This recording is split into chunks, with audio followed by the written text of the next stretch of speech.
Have you ever noticed how diverse families can be these days? A lot of different generations running around and, Right. and different, sometimes Backgrounds. blended families. Right. Yeah. All that kind of and stuff. then grandparents Are a part of the family get always. into the mix, a very important part of the family. You know what? I think so too, but it's not always about what's important. It should always be what's important about the child. So when you have families that maybe there's divorce in the family, maybe some grandparents aren't allowed to see their children. What do you do? Well, you've got some options, and we're going to introduce you to those options, and we hope that they help you in your situation. We're here at Altman, Poindexter, and Wyatt with Scott Wyatt. Hello. Yeah, welcome. We're here to talk about grandparents' visitation rights.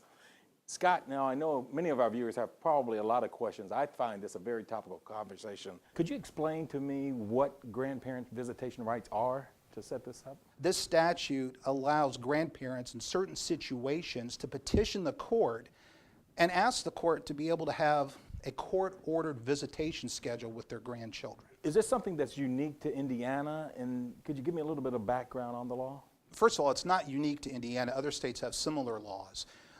As a matter of fact, the United States Supreme Court even had a case in 2000 that talked about the importance of grandparent visitation rights and how those rights work against a parent's right to determine how they're going to raise their children. So other states have similar laws. The United States Supreme Court even has been involved in trying to figure out these issues. And Indiana has had a statute in place since 1982.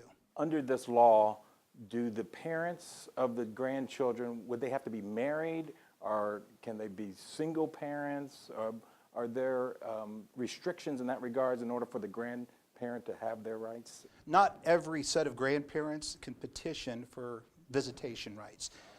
For example, if the parents of the grandchild are married, then the grandparents under the law would not have what we call standing. That is the ability to file a petition asking for visitation rights.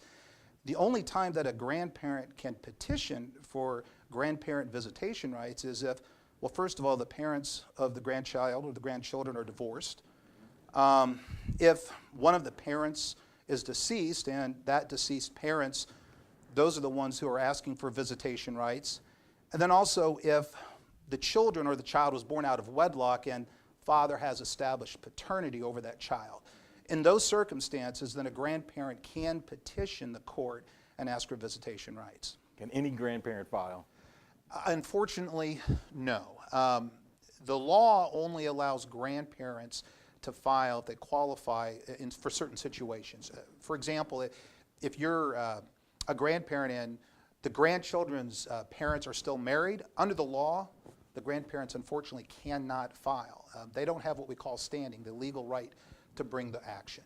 However, if the parents are divorced, or if the parents had a child out of wedlock and dad actually established paternity over the child, or if one of the parents is deceased and the grandparent who's asking for visitation is the parent of the deceased parent, then under those circumstances, a grandparent would have the ability to file a petition for grandparent visitation under that act. Scott, are there any obstacles that grandparents need to be able to overcome in order to get their visitation? The biggest obstacle in a grandparent visitation case is the grandparents overcoming the presumption that a parent is acting in a child's best interest.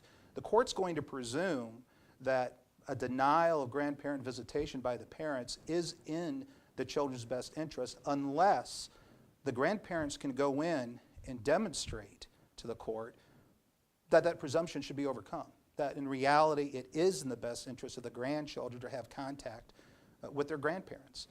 So that's why it's critical, once again, that they go talk to an attorney to help them through that process. Well, very good. Thank you, Scott, for joining us. I'm Kevin Kimbrough with Boomer TV.